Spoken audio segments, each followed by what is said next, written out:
So first of all, where it goes the European Union? Well, that's difficult to explain because in the beginning of the organization, the European Union has been created to make an international organization for the whole of Western Europe countries. Since 2007, the enlargement was with the East countries. Mm-hmm. So now we have a single common market with an international organization with the objective to make a single common market for the 27 members, 28, like you said in 2013. But since Lisbon Treaty in 2009, probably the future of the European Union is to make a supranational organization. Who knows if it's in the next 50 years a supranational state, who knows? But the objective that since Lisbon Treaty is to make a supranational organization, which is not just like single common market about economics, will be also about politics with the high representative of international foreign affairs since 2009. So I think that's will be the future. Like even with this crisis, economic crisis in the eurozone and the eurobonds and all of what that is happening with Spain, Italy, Ireland, and Greece, I think that's going to be the future of the European integration. Yeah, but in the other hand, there are some people who thinks that the United Nation is it's useless. So they call him the Eurosceptics. So what do you think about them? Well, the European, what is the continent of Europe has never been together like nowadays. So for that reason, some people believe that European Union is completely impossible. I mean, last century we had a horrible war, the Second World War, and right now, 70 years after, we have an integration between 27 countries, completely different countries. Imagine Germany, France, and all of these people thinks that European Union is unuseful to make this process, to make a single common market, to make a political union. In the European topics we'll call that democratic deficit, because most of the people doesn't know what is the European Union do for. So what do you think about the new candidates who has the possibility to be a new state of the Union? Well, the future candidate will be Croatia, because Croatia will enter in the European Union in July 2013, and I think will be great because Croatia is one of the most prepared countries to be membership of the European Union, because they are agree with all of the minimums that the European Union demands to a new candidate to be a membership. So it's going to be really useful for the tourists, because Croatia is one of the most preferred tourists for tourists in the destination for most of the European countries, and even with that is also to be really good to close all of the hurts after the Yugoslavian war in the 19th, because Croatia, like Slovenia, is one of the states who has been inside of the bigger Yugoslavia.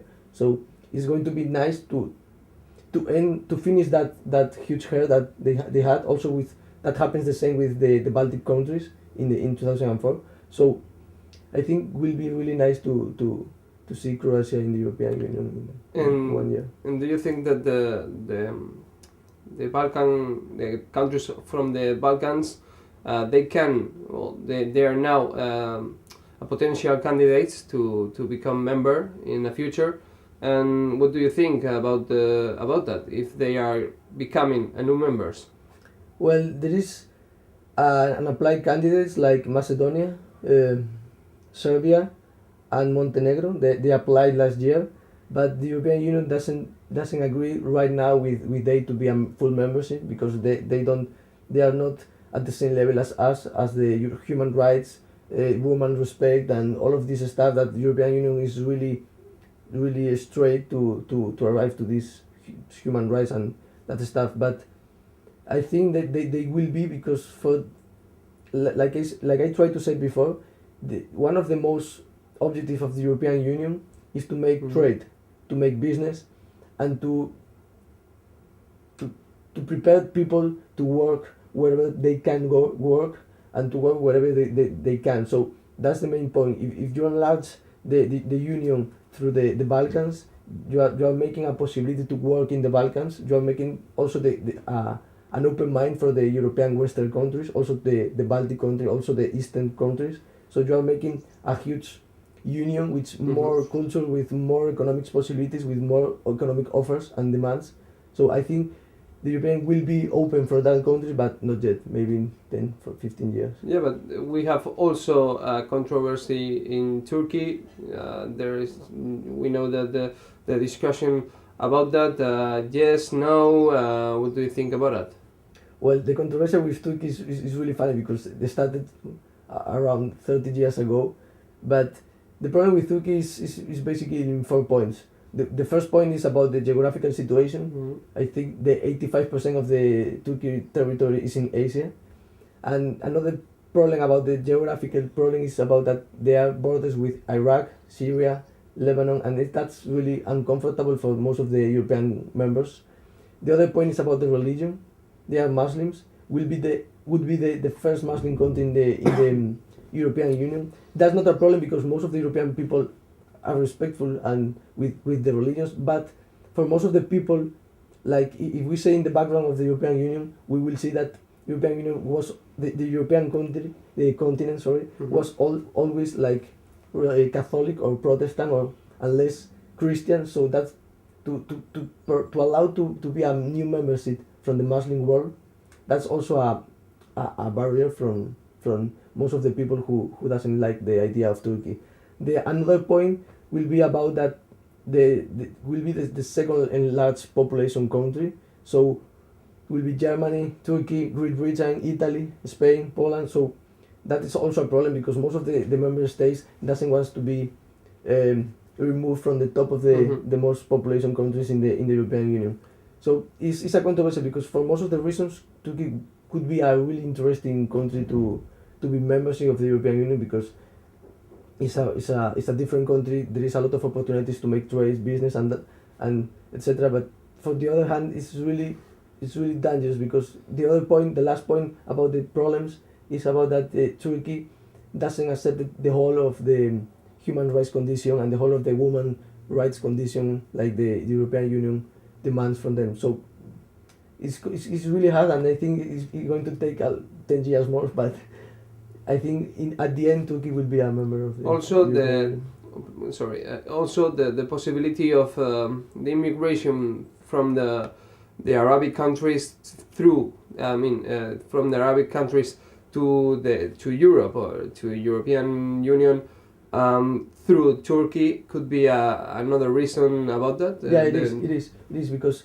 if you see, for example, Greece, the border between Greece and Turkey is one of the most dangerous border in the European Union because a lot of people from Turkey and also from the Kurdistan and also from Syria enter in the European Union in the border through Greece and Turkey. So imagine if Turkey became a full members, that will be a huge people, a lot of people who can travel without problems in another 27 countries with the same rights as you and me to work in the Netherlands, in Germany, in Estonia, and wherever. So that's also a really dangerous problem from the Turkey application. The possibility to be an economical hegemony in the world, it's there. So, do you think that some European federalism could make that possible?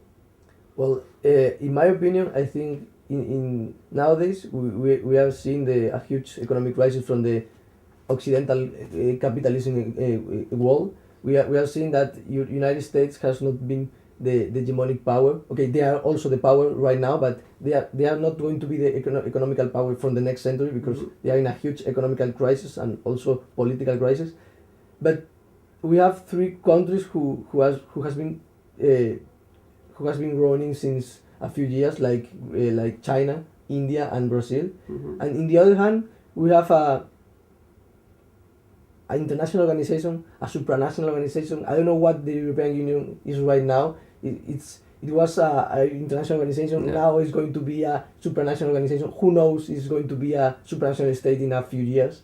Maybe not a few years. In a lot of years. But right now, in my opinion, if there is a country or a supranational country to be the next hegemonical, economical, and political power in the world, would be the European Union, not China, not India, not Brazil. Because if you analyze the statistics of the European Union, you will see that European Union is the most import and export country in the world. We have the huge economical market, the huge trade market. Is the place where the human rights are most respected in the world. Is the continent where is the organization, the union, where all of the rights and all of the defense of the economical trade, the political trade, social trade are more respectful in the world. So I think, in my opinion, European Union could be, if the integration goes on, could be the next hegemonical power, like in 2 centuries ago. To make that, we must destroy all the barriers, all the nationalist barriers in all the countries. I mean, because the French feels French, not European. The Spanish feels Spanish, not European, and that's the key in all the countries. So the possibility is right there. We have to change it. Like I said before, the democracy deficit is not only about if the European Union is useful or is unuseful. It's also about, I feel that I'm from the Netherlands and I feel that. Okay, you can feel that for your whole life, and you can teach for your children that they are going to be also Dutch. But the main point is, you are Dutch, but you are also European. Because being European, you are citizen just not from the Netherlands, you are citizen from 26 countries more. You are allowed to work, you are allowed to live, you are allowed to get an education, to get an assistance from this government, because you are citizen of the European Union. You are citizen for something bigger than your whole country. You can be Dutch and you can be European. I think that's the main point. Some of the Eurosceptics, like I said before, they think that if we go further in this integration, we lost our national identities. But in my opinion, that won't happen, because also the difference between us, they make us stronger, because we have difference that's really interesting about culture, about about the language, and I think that's not, in my opinion, is not an obstacle to arrive to a further integration.